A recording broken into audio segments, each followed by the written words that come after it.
everyone to the Rocky Mountain Miracle Center in the middle of July 2026. Where we're going to be today, my name is Matt Ratcliff, for those of you who don't know. Where we're going to be today is in the text of the Course in Miracles, chapter 24 in both the blue covered edition and the purple covered edition. They just have different titles, but the content is the same. What I'm going to be teaching from the purple covered edition, and this section title is called The Hidden Belief in Specialness. In the blue covered editions, it's called Specialness is a Substitute for Love, as well as the introduction. We'll go up into the introduction in part one. So, essentially what we're going to be covering in the blue covered edition is Specialness is a Substitute for Love. The purple covered edition is called The Hidden Belief in Specialness. And I titled this class Differences as a Front for Specialness, because it is evident that we all believe in differences. It's part of the experience of being in duality. There's up, down, left, right, hot, cold. There are differences. Differences that we perceive in color, magnitude of any physical parameter you can imagine. We all inherently believe in differences. And I think we will see, going through this material today, that all of that arises. Indeed, I could argue that duality arises from our hidden desire to be special. The only way I can be special is that if I'm somehow different than you. And it is a testament to the power of our minds that our desire to be special manifested a universe of duality. Manifested bodies, manifested this world of chaos and conflicting values that we experience every day. And so this material today is endeavoring to bring our attention to this hidden belief in specialness. It manifests regularly, and we just take it for granted as just the way things are, as observing, recognizing, and in some cases condemning differences, or preferring differences.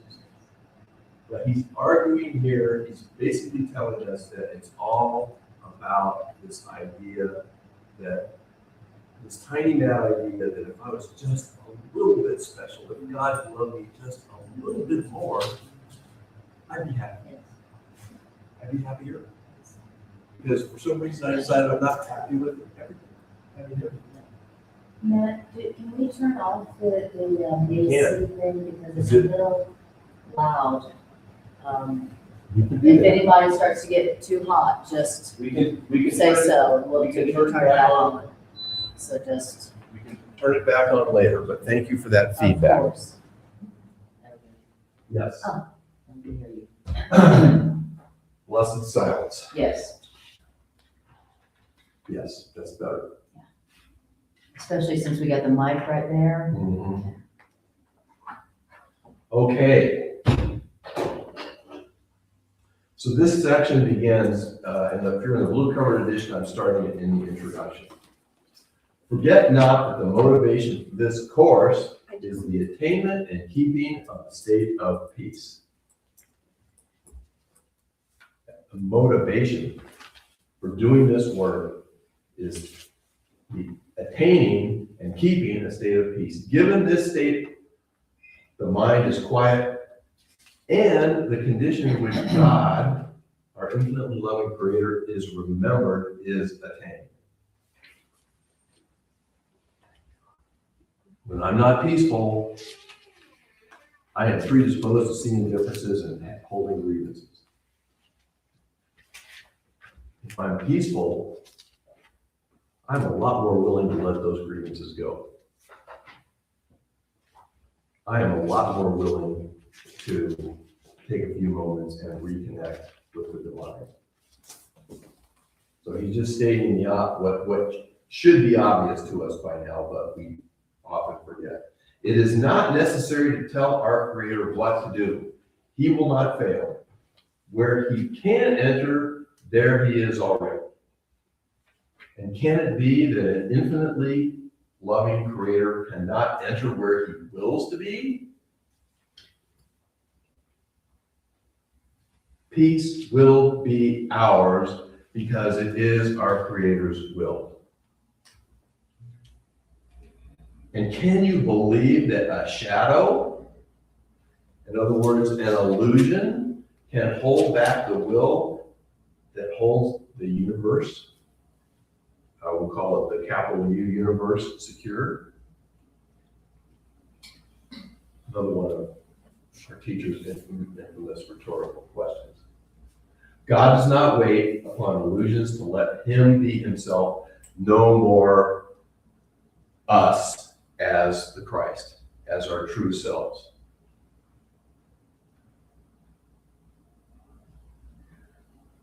No more the Son, which is to say his creation. There's followed by the statement, they are. You surely heard the declaration, God is. He's making that very inclusive now. We are Father and the Son. The Father and the Creator and the created are. As a statement of fact. And what illusion that idly seems to drift between them, the Creator and the creation, has the power to defeat what is our will.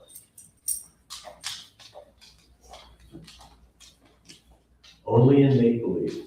That's right. So once again, he's referencing back to fundamental course in miracles of metaphysics, that anything that changes, anything that's different, is not capital R real. It's not capital R reality. It wasn't created by God. It wasn't created by God.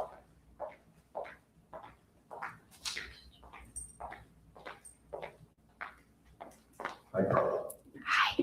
There's a microphone. I know it's making a huge noise.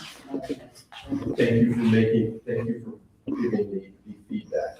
We're experimenting with a different microphone and different microphone placement today, with the intent, hopefully, to make it easier for when people start asking questions that we can hear the questions online. So, paragraph 2, to learn this course, and he's really referring to the universal course. To learn this course that teaches that we are all innocent, all sinless, all guiltless. To learn this course requires willingness to question every value that you hold. Now, one of those values can be kept hidden and obscure, but will jeopardize your learning how to perceive correctly, how to perceive truth, how to discern the difference between truth and illusion. No belief is neutral. Everyone has the power to dictate each decision I make. Why? Because a decision is a conclusion based on everything I believe. The decision is an outcome of belief and follows that belief as surely as does suffering follow guilt and freedom sinlessness. He's defining a cause and effect relationship. My values, my beliefs determine my experience. And it determines what I am going to perceive and how I'm going to perceive it.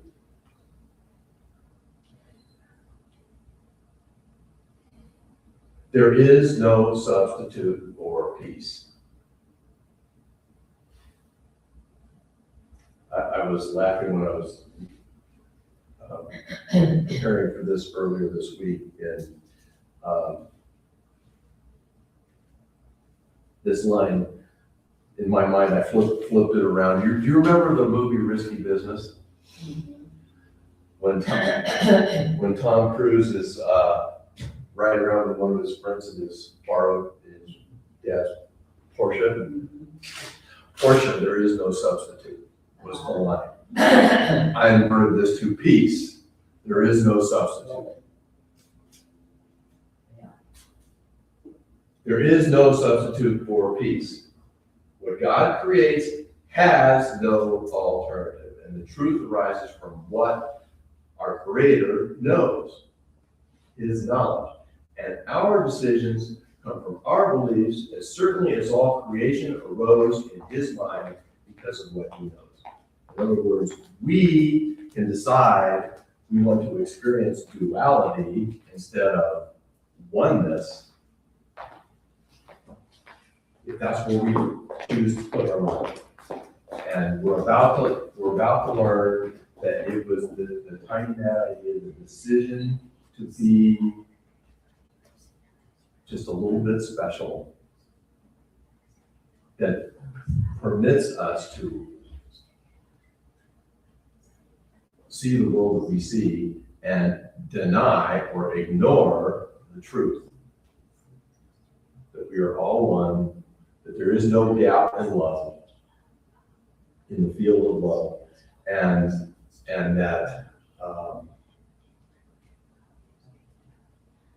that ultimately we're all going to awaken to that truth. As our teacher, the author of this course, assures us. So if you're in the blue covered edition, we're now starting section 1. What I just finished up was the introduction. So in the purple covered edition, I'm now starting paragraph 3. If you're in the blue covered edition, it's the first paragraph in the section that's called Specialness is a Substitute for Love. So the first sentence is the declaration that love is extension. In the early part of the course,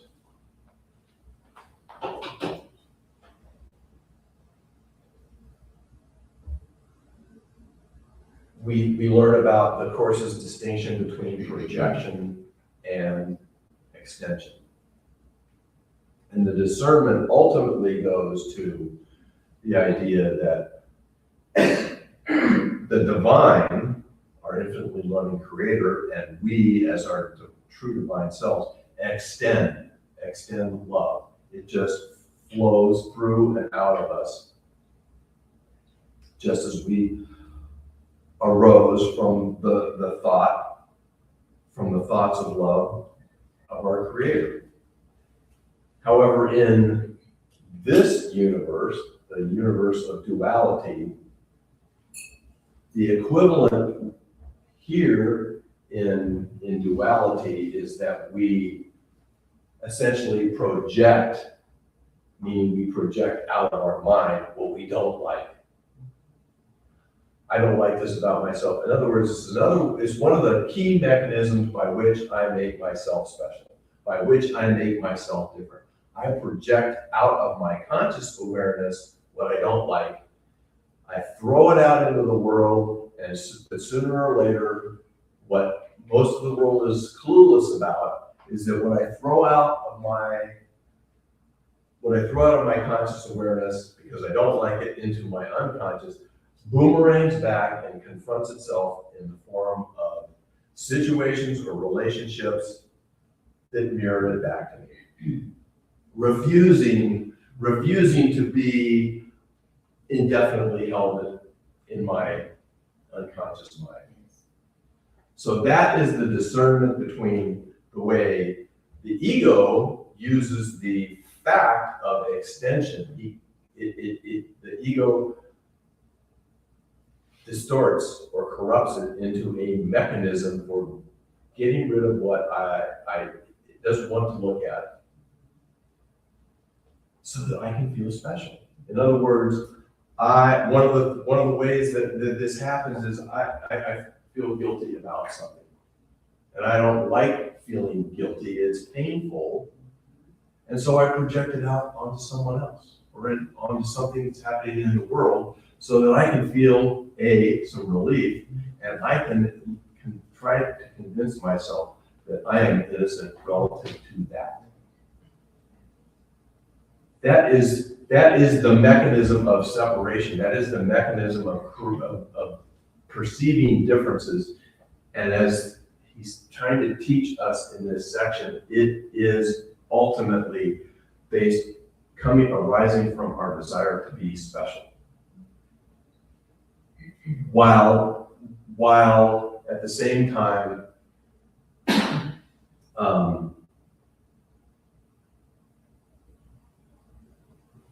denying the truth of our equivalency.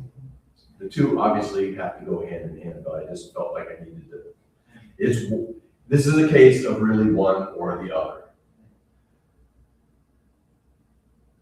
I really am either one with my infinitely loving Creator,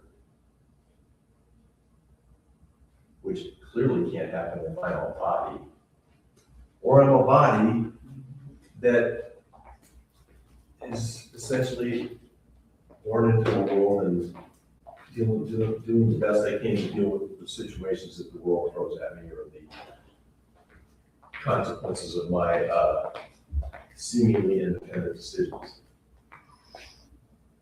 Love is extension, and to withhold the smallest gift is not to know love's purpose. What does that mean?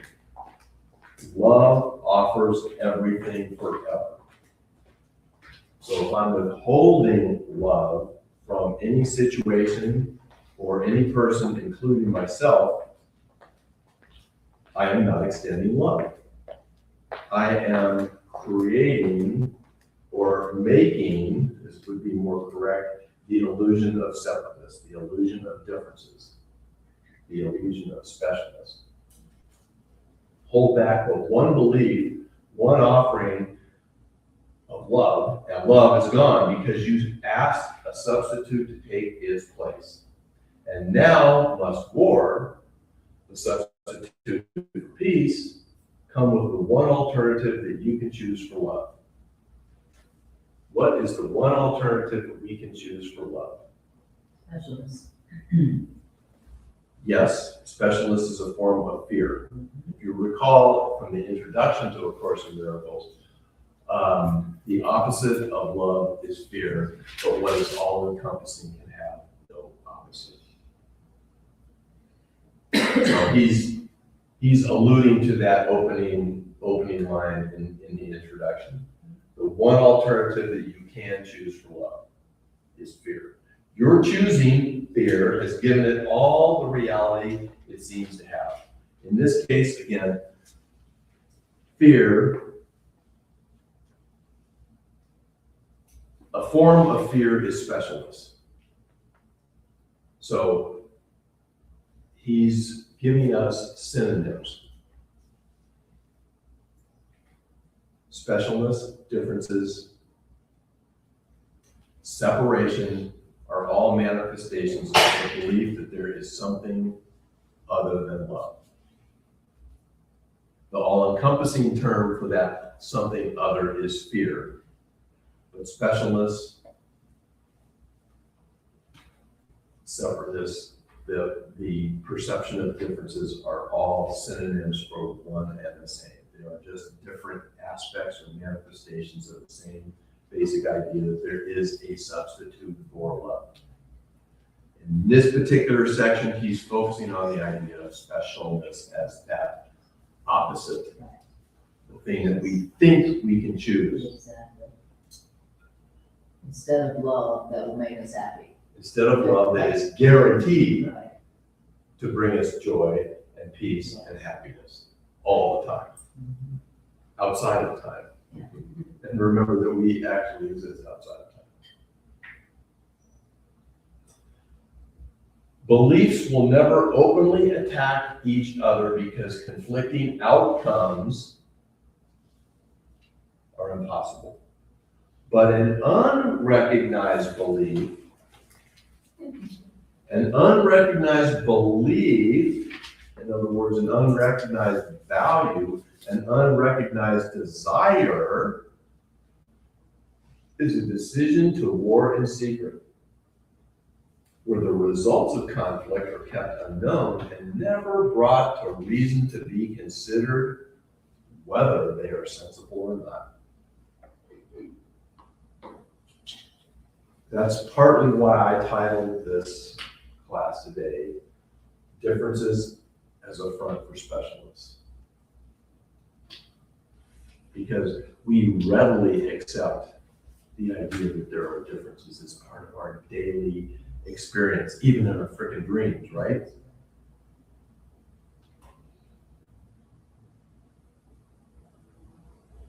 But he's telling us here that this is really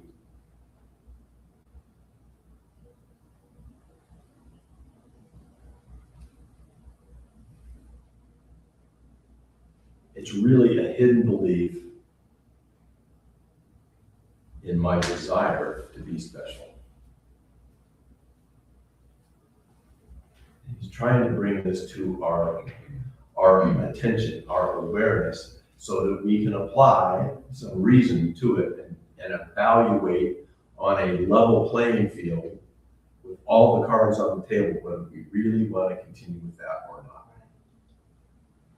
Kind of makes me think about the whole, like, I don't have worth unless someone or something outside of me gives me that worth, meaning makes me special. Mm-hmm. And until I have that specialness, I believe I don't have any inherent self-worth. And so now I'm trying to get the specialness from outside instead of realizing I am love. I don't need to get love. I am love. Well, and thank you for bringing that up, because I mean, it points to another aspect of this specialness. There can be specialness on the believed positive side or specialness on the believed negative side, right? And one of the negative ones is inherent in this idea of specialness, that lack is possible, that a lack of equality, that a lack of love is possible. And most of us, I will submit, come into this world and are either already programmed or it's reaffirmed through our families of origin that somehow we're lacking. Absolutely. We're incomplete and lacking somehow. Inadequate, which leads to a search for, how can I compensate for this inherent belief in not being good enough and not being worthy, but to seek for specialness, something, and the world teaches us that we need to find that somewhere out there in the world, somebody else, some situation, whether it's a job, the home, the whatever, that will make me not feel this pain of lack, of being not good enough. Carla. So, excuse me for laughing at teaching, but I literally was writing on this morning. And so I'm writing an article on the universal law of polarity. And one of the aspects of the universal law of polarity is everything has its opposite. And those opposites are at war, right? And so you read this sentence that says, but an unrecognized belief is a decision to war in secret. And we are consistently at war within ourselves. And, and we can find it a long time ago, I went through Weight Watchers, and one of the things they said is, every goal you set, you have a resistance to. And so that's another belief within you, right? That maybe I want to lose weight, but I don't want to give up sugar, right? And so the value of understanding that even if I say I want to get closer to spirit, there's part of me that doesn't want to be inconvenienced by that. And so this is calling us to recognize that there is something back there warring with whatever it is we Yep. desire to do. And war implies active resistance, Mm-hmm. active opposition. There's a section in the text called the war against yourself that speaks in more detail about that very idea. But an unrecognized belief, an unrecognized belief, in other words, an unconscious belief, is a decision to war in secret where the results of conflict are kept unknown and never brought to reason to be considered sensible or not. And many senseless outcomes have been reached and meaningless decisions have been made and kept hidden to become beliefs now given power to direct all subsequent decisions. In other words, these hidden beliefs multiply, they become manifold, and the decisions that arise from this collection of I'll just say false beliefs, illusory or incorrect beliefs, result in all of the so-called terrible decisions that I made. Seemed like a good idea at the time. Yeah, don't they all? And you multiply that by 7 billion people, you get chaos. You get what you look at every day.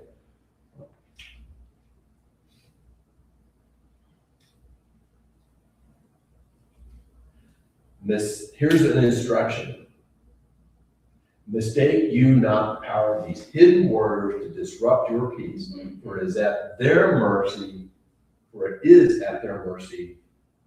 in other words, your peace is at their mercy while you decide to leave those hidden warriors hidden, to leave those beliefs hidden. The secret enemies of peace, we're now talking about these unrecognized beliefs. The secret enemies of your peace, mistake you not the power of these hidden words to disrupt your peace, for it is at their mercy while you decide to leave it there. The secret enemies of peace. In other words, your least decisions to choose attack instead of love, unrecognized and swift to challenge you to combat and to violence far more inclusive than you think, are there by your election. You didn't say. I elected attack today. No. We hold a daily election. Yes, I had no idea. I didn't even know I was counting votes. I didn't know I was voting, much less counting votes.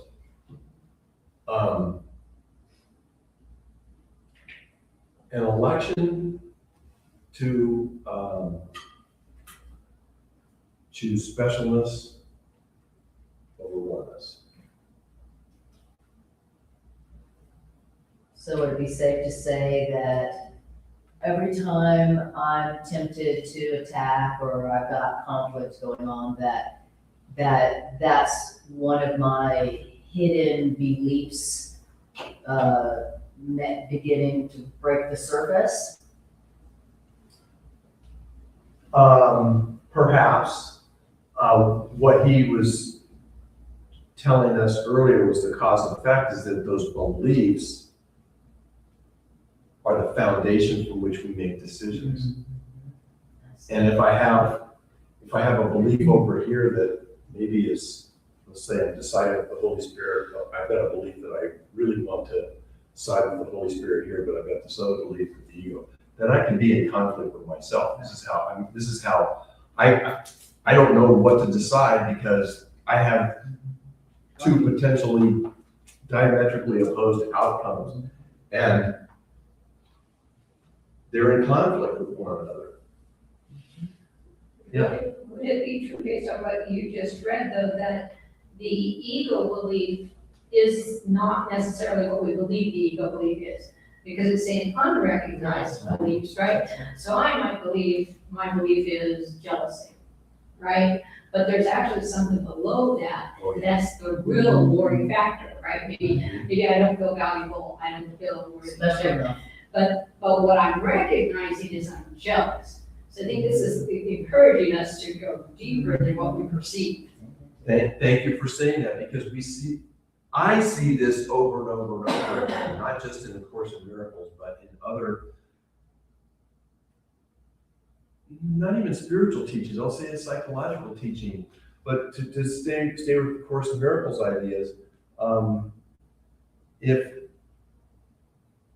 if I say I desire to buy a new home, because what is the underlying not necessarily recognized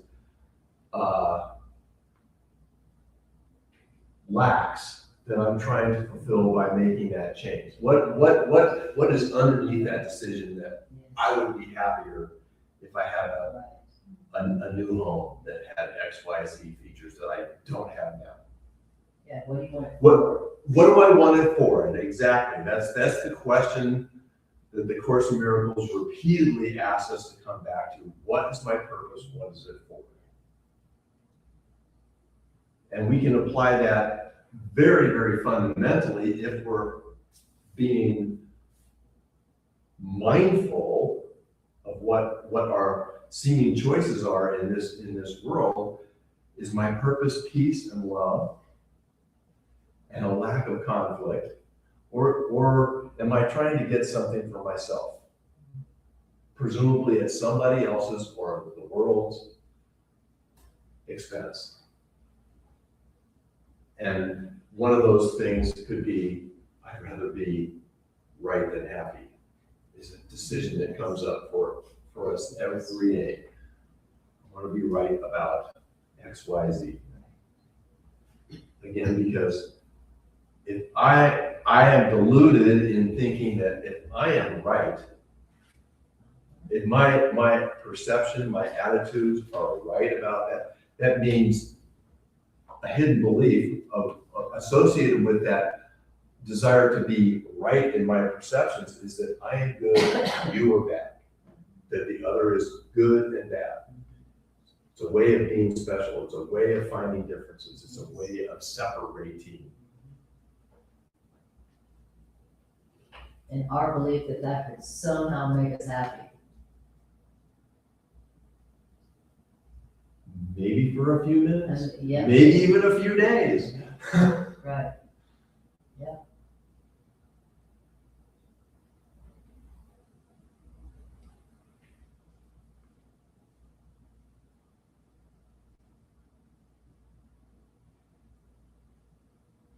Do not deny these secret enemies' presence, nor their terrible results. All that can be denied is their reality, but not their outcome. In other words, I can deny, because I can easily overlook these hidden beliefs, but I can't deny the crappy outcome that's going to result from holding grievances, for example.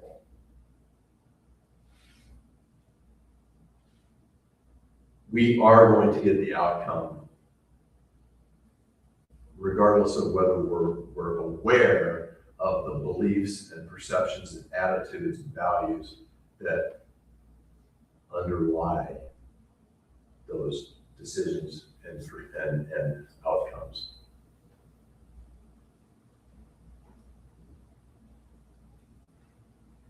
So I'm about to start paragraph 5 in the purple covered edition, and this Are you continuing on to this 3 in the blue?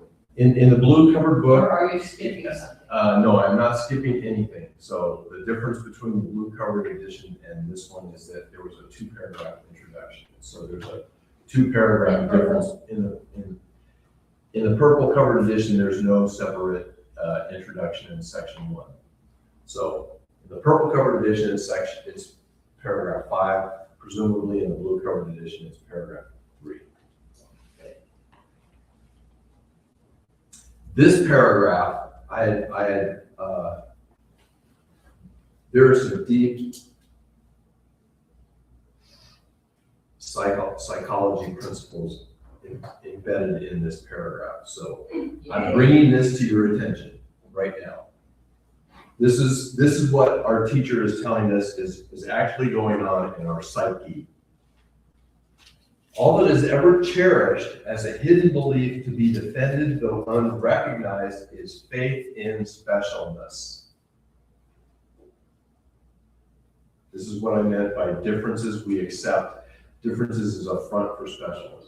All that is ever cherished as a hidden belief to be defended though unrecognized is faith in specialness. In other words, we have mountains of faith in the idea of specialness. That we're different. And a mustard seed of faith Right. that I am one with my Creator. I'm not sure we have that mustard seed, because this is I'm not- mustard seed of faith. We finished. I chose that specifically just as a You may be bragging. That's in a mustard seed. Yeah. You may be yeah, bragging. I'm just bragging, yeah. Yeah, he has a mustard seed. He's bragging. Good job. It's probably more like a molecule. A molecule. Molecule, I have a molecule of faith. Mustard seed.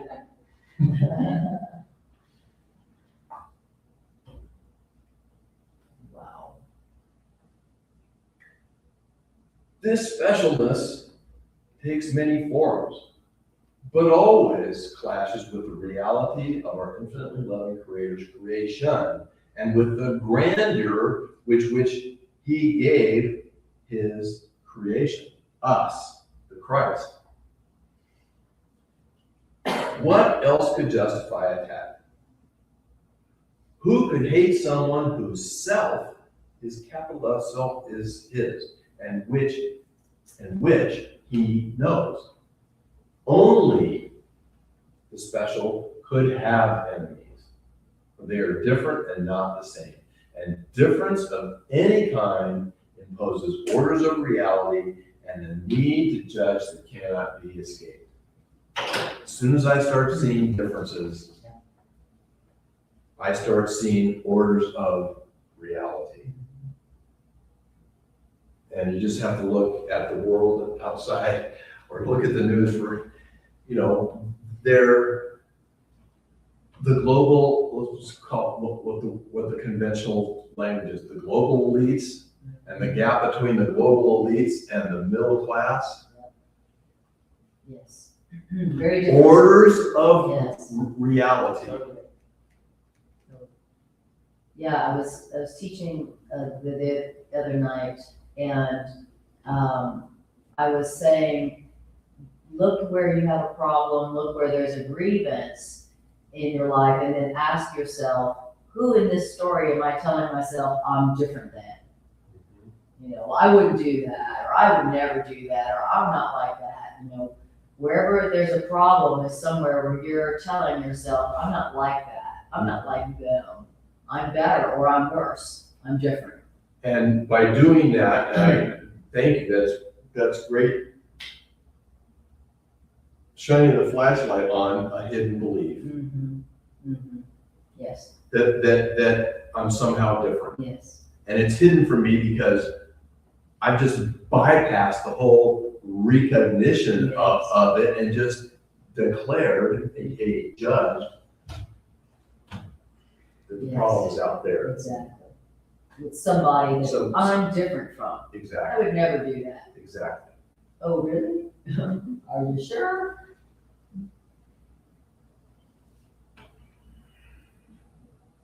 And one of the outcomes of the unrecognized belief that I am different and I would never have done some X, Y, Z is, where does it leave? It leaves no room for any compassion. It leaves no room for compassion or even a motivation to see it correctly, to see it otherwise than I've just judged it, unless and until I either begin experiencing pain and I connect the dots between, oh, this guilt or uncomfortable feeling I'm experiencing now, maybe that's associated with what I projected out there before and conveniently forgot about. Or if my faith in oneness is now at 2 molecules, I might actually be able to connect the dots and ask myself, do I really want to project that judgment onto somebody else? Because I'm starting to learn that if I do that, that judgment is just gonna come back and slap me on the head. In the form of a problem, Yet another problem. yet another problem.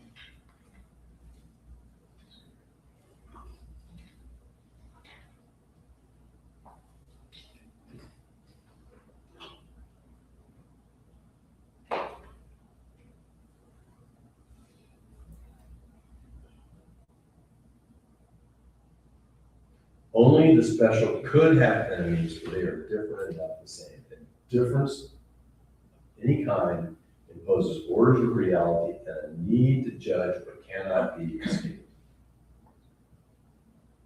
And a need to judge that cannot be escaped. What God created cannot be attacked.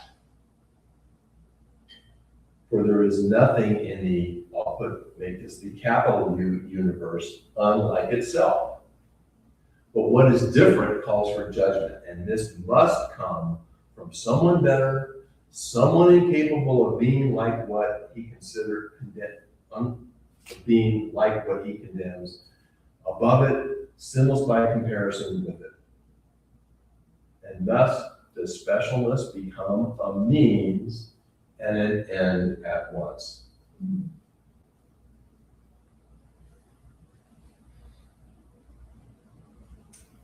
We'll get done, if there's questions about that, we'll clarify that in a means and end at once. For specialness, so what does that mean?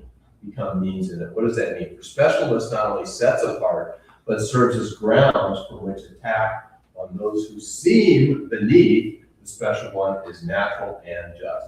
The special ones feel weak and frail because of differences.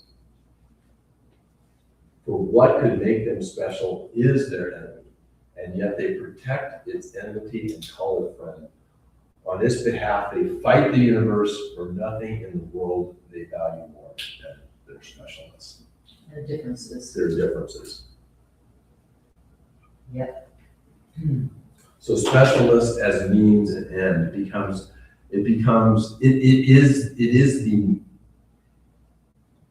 the end is I want to be special. That's the goal. That's the goal. That's the goal. That is the ego's. That is one of the ego's key goals. The ultimate expression of which would be complete and total ego autonomy.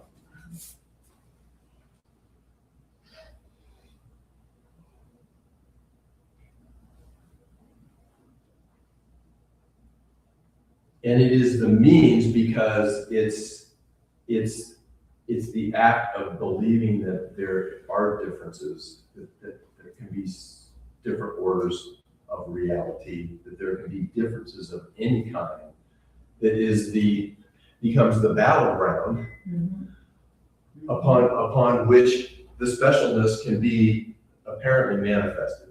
And I say that word apparently, I use that word apparently intentionally. And to be different and to be special, there has to be a conflict. You have to overcome or be better than, it implies a victory over someone. And so he's going into some of the context for how there's an entire section called Above the Battleground. And what he's describing here is that so long as I believe that I'm down here in the world, that I am a body and I'm operating only as this seeming seemingly independent entity from everyone else with my own personal interests. Maybe I have some allies and friends about certain things, but I clearly have a lot of enemies about things that we don't agree on. As long as I am believing that that's my reality, I am down in the battle. Yeah, that's right. We'll be battling it out Battling it out day in, day out, even in my dreams. with other people who think they're different. I mean, you think about all the wars on the planet, like, you know, how most of the wars on the planet are often religious wars. And what are they fighting about? They're always fighting about how they're different.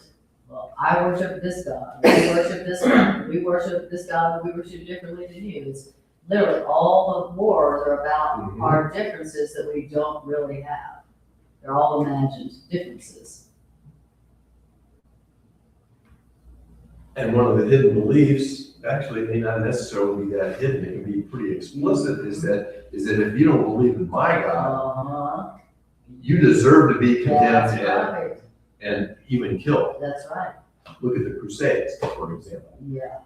that spread out over centuries. We're different, so you deserve to die. Exactly, That's basically what it is. exactly. I'm right, you're wrong. And you deserve to die. That's the cause of all wars. So as long as that's where I am, I am convinced that I'm convinced that I'm a body, and this is the world's reality. That's what we get. Battleground. The battleground, and what the Course in Miracles is over and over and over again asking us to accept and recognize is that we are actually a mind that has choice of which thought system to follow. And as long as I believe that there's only the ego thought system, I'm down here on the battleground. And the Course in Miracles is trying to remind us and trying to help us practice to be able to remember and have faith, increasing faith, that I am a mind and I don't have to choose to engage in the endless battles and problems of the world. I can instead go within, seek for stillness, and ask for guidance to show me how else I could perceive the situation in such a way that it doesn't disturb my peace.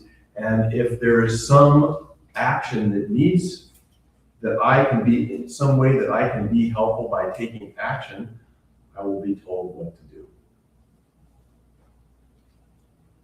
Over and over and over again, the workbook is asking us, and the text, the whole content of this material is asking us to remember that we are a mind and we have a choice. And the best decisions we can make is to be quiet long enough and aware enough to ask for actual guidance that will lead us towards peace and out of the battlefield, and keep us out of the battlefield for longer and longer periods of time.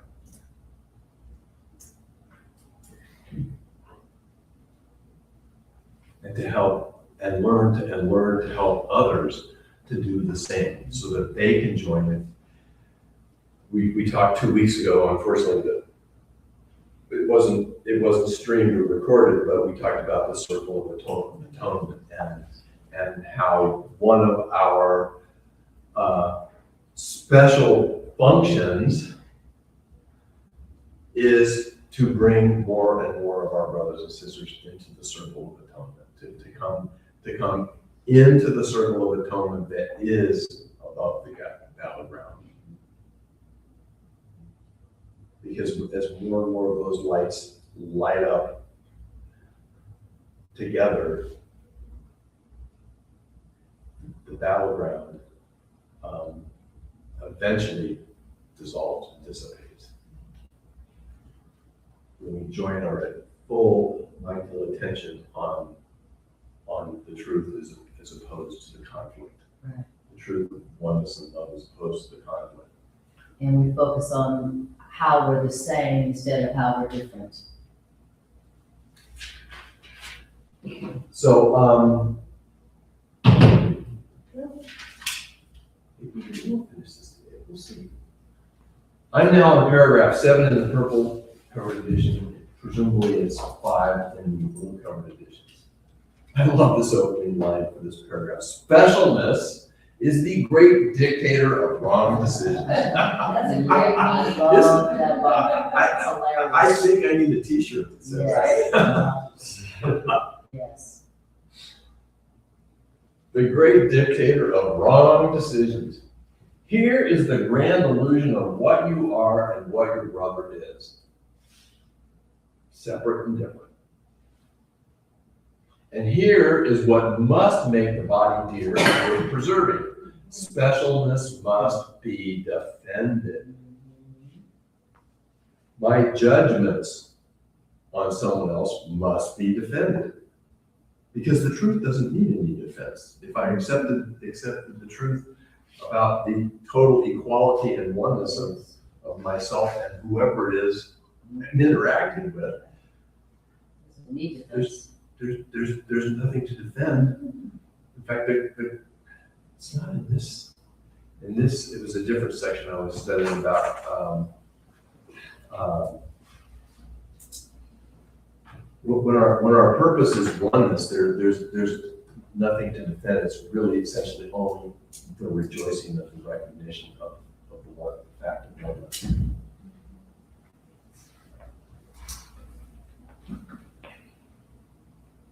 For what your brother must become to keep your specialness is an illusion for him.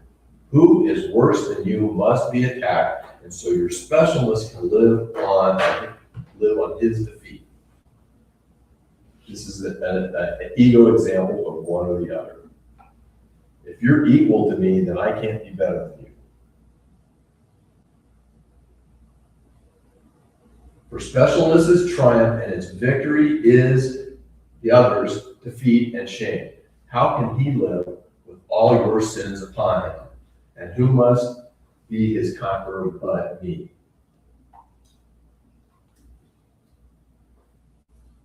This is the ego's wet dream. I mean, seriously, how, this is what it thrives on, right? 100%. Yeah, this is what it's all about. There would be no ego if the desire for victory wasn't cherished. Yeah. That's what the ego is. In a world that believes in zero-sum games Yes. and in different orders of reality, all there can be is conflict and dog eat dog, climbing, who can climb the ladder the fastest and the furthest. Yeah. That's right. Competition. Competition. That's it. If we're different, competition is real. And the ego just feeds on that. It breeds. Yes. It breeds it and it feeds on it. And so it's worth asking ourselves, how much have we really gained by playing that game? Boy, decades in my case. That's a great question. That's an honest question. Yes, that's an honest question. Carly. There's a game that I love to play in positive development environments when I'm working with a new group, and it's called the red-black game. Some of you may have played it. But the goal of the red-black game is to gain the most possible points. And groups are divided two groups, right?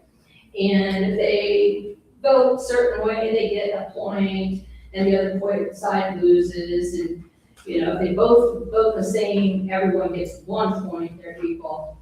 And you watch as it progresses.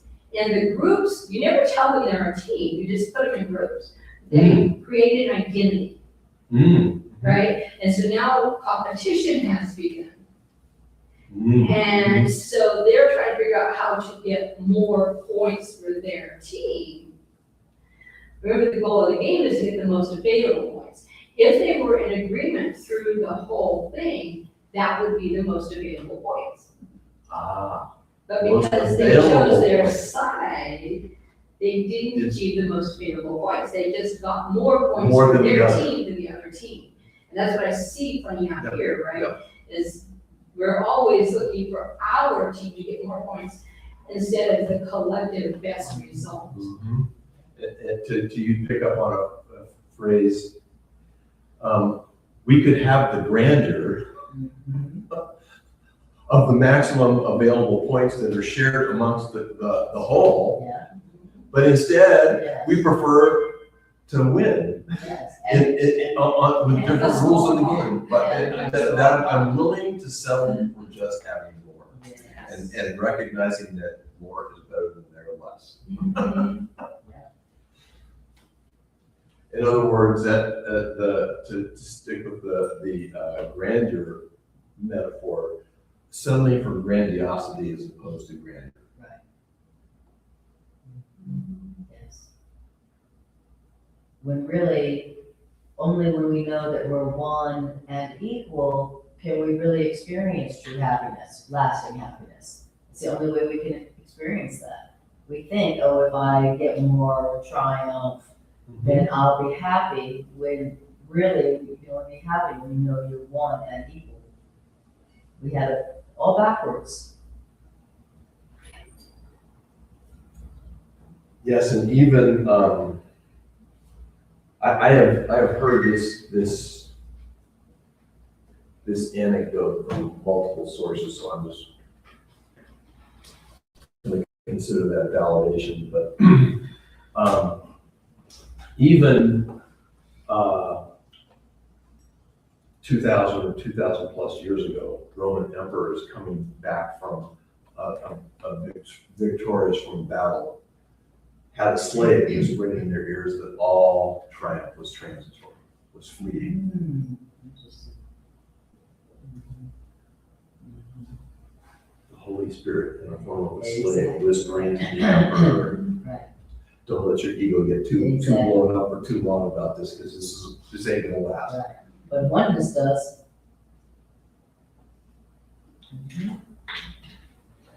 Yeah.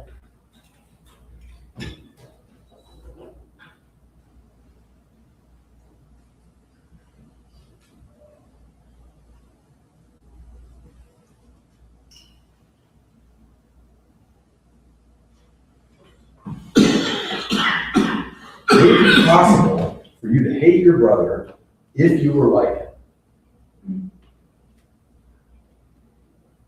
Could you attack him if you realized your journey with him to a goal, if you realized you journey with him to a goal that is the same?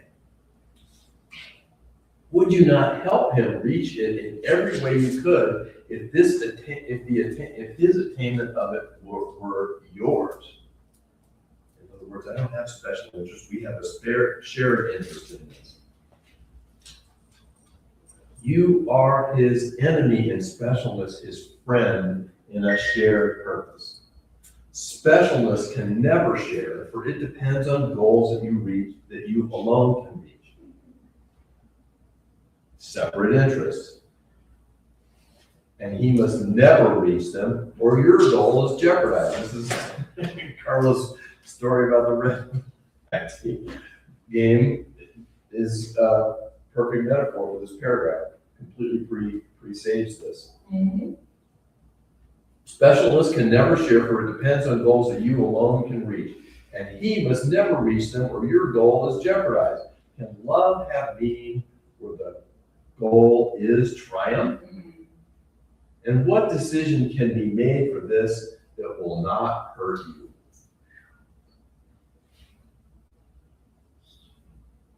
An entire paragraph of rhetorical questions. But given what we've been hearing all morning long, the answer to every one of those is obvious. Even though I'll probably forget them before I get home.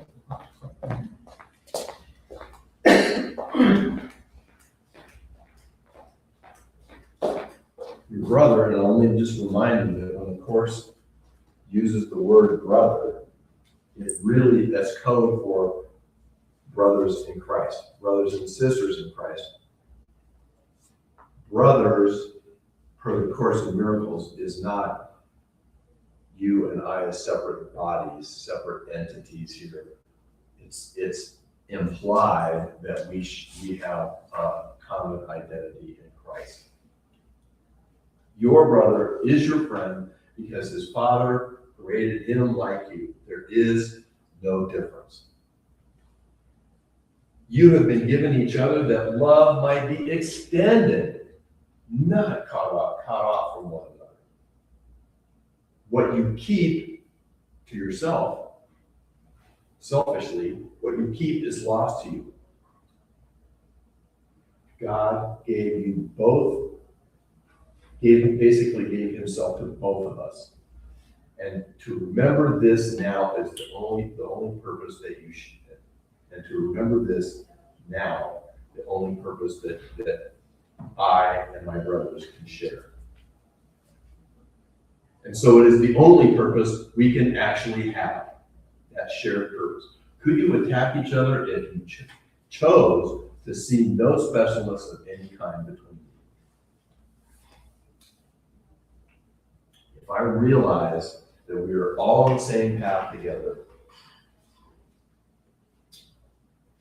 that despite a seeming attack, in other words, what's behind that attack is actually a call for love. If I actually recognize that someone who was disagreeing with me, arguing with me, was actually my brother, and we're actually had the same common goal,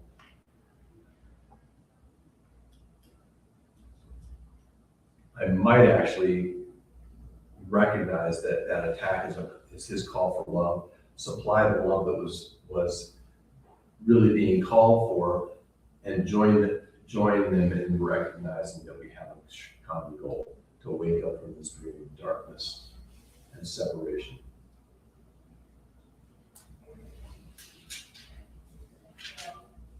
Look fairly at whatever makes you give each other partial welcome, or would let you think you are better off apart.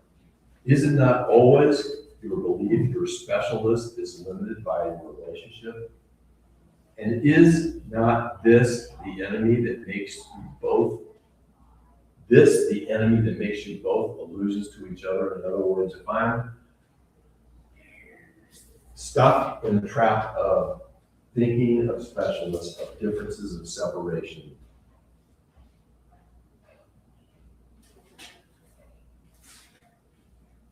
it is making my perception of everyone I encounter an illusion. And this is manifesting all the time because I'm still looking at what I'm seeing with the body's eyes are other bodies. I am not, in this moment, I'm willing to look, I am willing, but I am not actually perceiving until I go inward that what I'm actually looking at are my brothers and sisters in Christ, all gathered here with the same purpose. And the crowd went, wow. So, Yes. that sentence 9 is it's a powerful sentence. Like, I don't know if you're around you. Is it not always your belief that your specialness is limited by your relationship? Is that the one you're focusing on? Say more. I don't want to be around you if I don't get into the specialness. That's how I'm reading it. Yeah. It always is underlined. Yes. It's underlined here as well. Actually, what's underlined here is limited. Oh, I love that word. Yeah. O is always limited. Yeah. Yes. Yeah. Thank you for bringing that sentence to life, because again, if I'm continuing to think with the ego thought system and see things in terms of differences and with this unrecognized valuation of specialness, then absolutely that's gonna tell me that this relationship is more valuable than this one, or I can have some of what I want in this relationship, but that's limited, so if there's other aspects that I want to get, it has to come from somewhere else. Because I'm only focusing on what's manifesting in the so-called world. Whereas the Course in Miracles is trying to tell us right here that actually who we're interacting with is we're each the saviors of one another. And the way we become saviors for one another is to recognize our oneness and that we have no separate interests.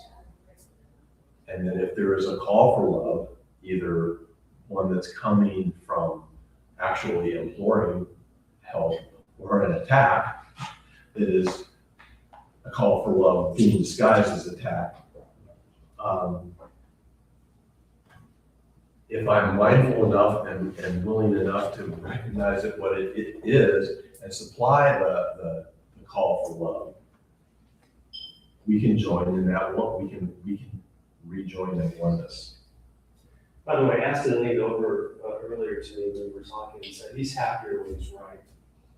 Well, aren't we all? Of course we So are. we think, so we think, Of course. But how long does it last? yeah, how long does that happen? How long does it last? It depends on what you have. Oh, I see. We've had this discussion in class here before, Many times. that the only way, the Course in Miracles doesn't say that, but it's pretty clearly implied if you take these ideas and run with them, that the only way to be right and happy continuously is to join with the Holy Spirit in all your decision making. And all decision making in regard to actual decisions about what to do or decisions about how to see X, Y, Z situation or relationship. Or AKA being loving. Like if you're being loving, then you are right and happy at the same time. Let's not forget this sentence. Specialness is the great dictator of wrong decisions. I can make a wrong decision and experience happiness for a little bit. But when I'm making those kind of decisions that might bring me a moment of peace and happiness, somewhere in the back of my mind, I'm waiting for the other shoe to drop. Because in this world, you gotta pay to play. Happiness always comes at the expense of some suffering or sacrifice in this world. When I'm allowing specialness to drive my decision making. So, we still got time. This, I know why I did this. Bear with me for just a minute. I'm going to reconsider where we're going to wrap this up today, because this particular section is uncharacteristic in A Course in Miracles in that it usually, the way he usually writes is a section will bring up some of the really difficult things that we don't want to acknowledge. We've been doing that consistently since 11 o'clock. And this section, actually there's a couple sections in a row here that just he's not taking any prisoners here. And I personally don't want to leave this class today on that note. That's one of the things that I want to be respectful of our time, but I also want to clearly let us see what the alternatives are. So give me 1 minute, because I had an idea of what I wanted to do, because I anticipated that we were not gonna have time to do this complete section.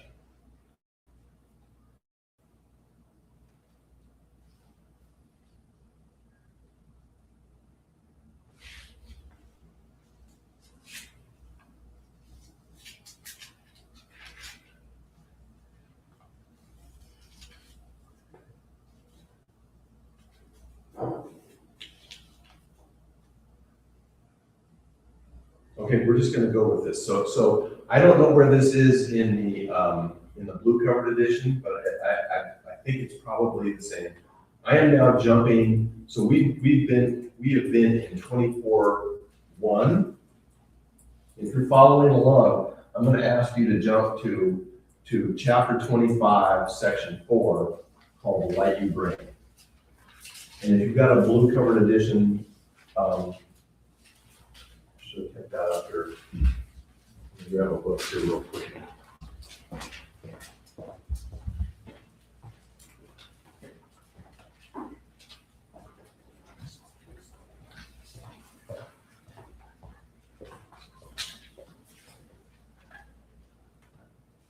Page 526.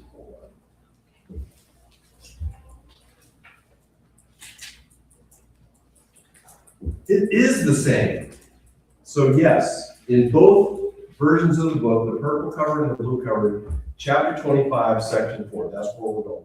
We don't have time to get through this whole thing today, but in contrast to what I just said about the section we've been studying where it's all hardcore telling us the truth about that we don't want to hear. I'm not saying that we necessarily want to hear this either, but it's a lot more uplifting. This is the alternative to what we've been hearing about the way the ego thinks of specialness and how it uses specialness. So we are now in chapter 25, section 4, the light you bring. It's the same content in both versions of the book. Minds that are joined and recognize that they are and feel no guilt. To pick up on the theme of this morning's class, minds that are joined and recognize they are and feel no specialness. Our ego doesn't want to hear that. For minds that are joined cannot attack, and they rejoice that this is so, seeing their safety in this happy fact. Who would it be like to have relationships that all felt safe? Their joy, minds that are joined, their joy is in the innocence they see, and thus seek for this innocence because it is their purpose to behold it and to rejoice.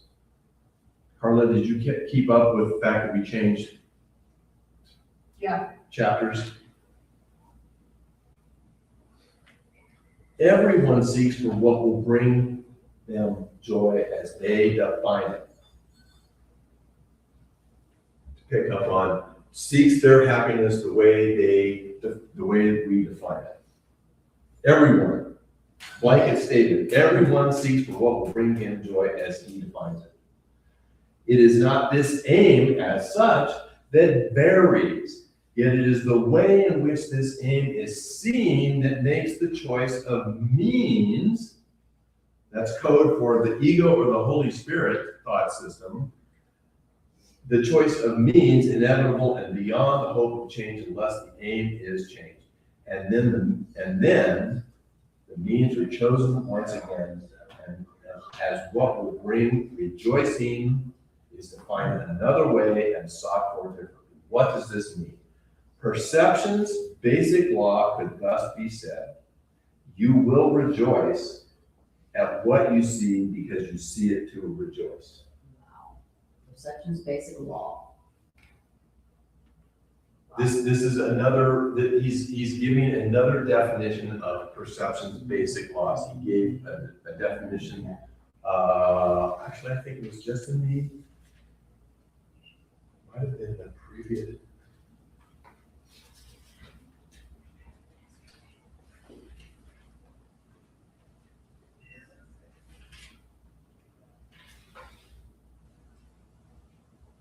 Yeah, here's another. Perception is a choice of what you want yourself to be, the world you want to live in, and the state in which you think your mind will be content and satisfied.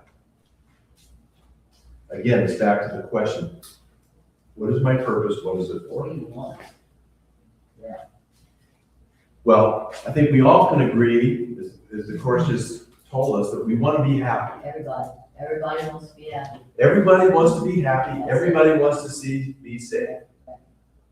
But if I perceive my safety and my happiness as being right and defending my sovereignty because somebody else's sovereignty might want to attack it,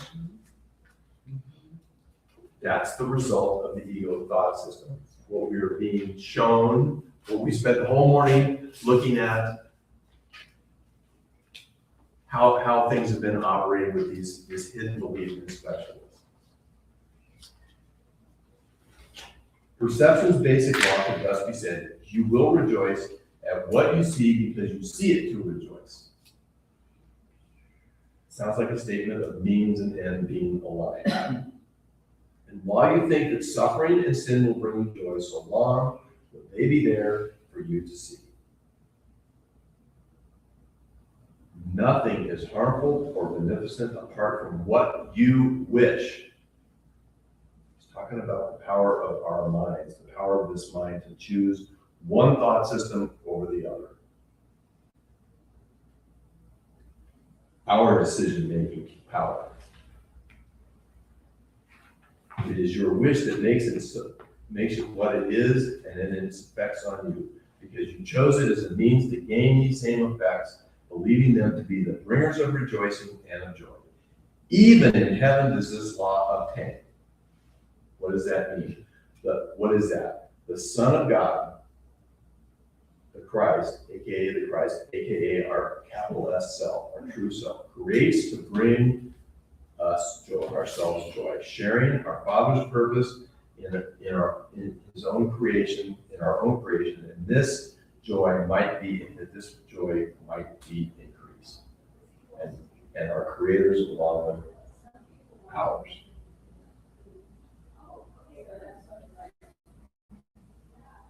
When I'm making announcements, I need to ask. We, makers of a world that is not so, that's code. You who made this world of illusion, take rest and comfort in another world where peace abides.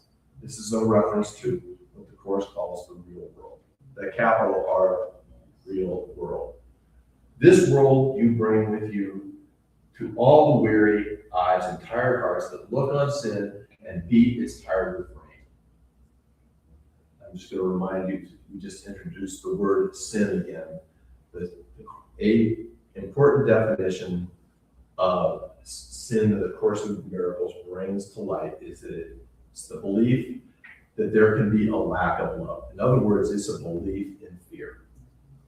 Sin is a manifestation of fear.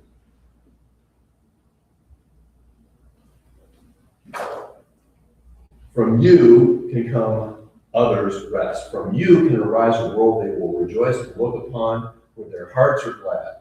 In you there is a vision which extends in us. In us there is a vision which extends to all of them and covers them in gentleness and light. Remember, this section is called the light you bring. The light we bring to the world. Your mission, should you choose to accept it.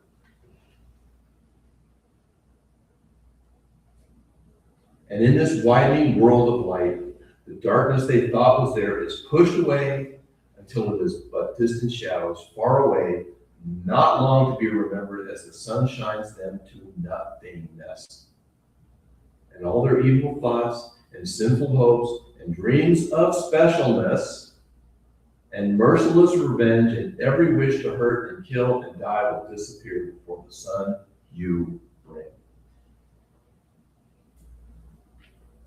This is the alternative to what we've been hearing about. That's the alternative to being, to trying to Trying to be make special. yourself special. That's the alternative. You know? And he's telling us that this, joining with the Holy Spirit's thought system, accepting my special function, to pick up on Anna's class last week, accepting my special function is bringing my light to shine into the world, inviting everyone else to come into the circle of atonement, which the Course tells us when the circle is complete, it is infinite and endless. All will be joined. So instead of competing to get my value, my specialness, And some zero-sum yeah, I could be reality. allowing my own inherent natural joy to arise in me and bring that to the world. And that would make me happy, not how do I make myself special. Always at someone else's expense. Always at Always at someone else's Always, expense. Always. Yep, that's right. My specialness is always at the cost of somebody else's. And how else could it be when we believe that there is, that this is a finite world, there's only so much money, so much food, there's only so much love to go around. Yeah. And if you don't get it soon, it might expire, That's right. I mean, this is, we manifest, our belief in specialness manifested a world of limits And lack, and lack. absolutely. That's where it came from. Would you not do this for the love of God? I'll turn it around. For the love of God, would you not do this? And for yourself? Since I know I think selfishly, Yeah. wouldn't you do it for yourself? Yeah. Wouldn't you do it for your own benefit? Think what it could do for you. Your evil thoughts that haunt you now will seem increasingly remote and far away from you. And they will go further and further off because the sun in you has risen that they may be pushed away before its light. These shadows, these remnants of specialness, I'll say, they linger for a little while, in twisted forms too far away to recognize, and then they are gone forever. And in the sunlight, you will stand in quiet, in innocence, and wholly unafraid. And from you will the rest you found extend, so that your peace can never fall away and leave you homeless. If I extend peace, it won't leave me and leave me feeling unpeaceful. If I'm extending love, it's not going to leave me because it's not finite. Those who offer peace to everyone have found a home in heaven the world cannot destroy. For it is large enough to hold the world within its peace. In us is all of heaven. Every leaf that falls is given life in each bird that ever sang will sing again in us. And every flower that ever blossomed has saved its perfume and its loveliness for us. What aim can supersede the will of God and His creation that heaven be restored to us for whom it was created as our only home? Nothing before and nothing after it. No other place, no other state or time, nothing beyond or nearer, nothing else in any form. This we can bring to all the world, and all the thoughts that entered into it and were mistaken for a little while. How better could your own mistakes be brought to truth than by your willingness to bring the light of heaven with you as you walk beyond the world of darkness into light. And that was all from that section of Light You Bring. Yes. Beautiful. I love that section, and that's what I've been calling you all week long. But I saw that I wanted to bring those two together as a synthesis. So that's it for today. That is the alternative to what we spent the first hour plus discussing about, again, it was about giving us putting all the cards on the table so that we can make an honest decision about whether we want to continue to play this game of specialness. And here we saw what the alternative was. And so I thank you for being here today and helping me to learn this and strengthen these ideas in me. Thank you so much, That's Matt. great. Thank you. Good Carla, you morning. have some announcements? I do have a few. Good morning, teacher. Good morning, Carla. The basket's making its way around. So for anyone who's online, you can go to rmmc-acim.org and donate there. We'll have to work on the QR code for these Yes. as well. Help me remember that. Sorry, side note there. We have next week, is it this Saturday, the movie? Yes. And what is the movie, George? Frozen. Frozen. Ooh, very friendly, family friendly. One of my favorite animations. I love it. And it starts at 7 and it's free. Do you want to say anything about the evening? No, so for those of you who haven't been there, it's just we watch the movie and then kind of gather in a small circle and pretty much speak about whatever is, alive for us in that moment regarding the movie and, whatever aspects of the movie kind of resonate with us. And we try to tie it in with the course. And you do take a love offering if anyone wants to contribute to the care of the building or expenses, but it is free, even though a love offering is taken. And then we have the potluck today. And Carol and I have been in debate, so we have a vote. Okay. We have enough people. The number of people we have could either eat in here or in the library. So we could set up in either place. Some people have said they like the library because it's cozy. Carol said she loves eating in here because of the light, right? That it's more light in here. So show of hands, who wants to eat in here? Okay, Yeah. does that mean show of hands, who wants to eat in the library? Yes. Okay. So that we don't have to move the tables. So the library it is. Tables and it's cooler. Yes. Okay, so the Exactly. library it is. Yeah. We try to be democratic around I here. see that. So we do have food and maybe even more people bringing additional food. We have an abundance, so please join us over there for that. We may need to bring one table or so. We'll need one table. We'll need to Yeah, create the okay, tea, we'll take- right? And then we need to take that small table to put some food on. Yeah. Easy enough. We can do that. And then fourth Sunday is next week. And what are you teaching for remembering our innocence, George?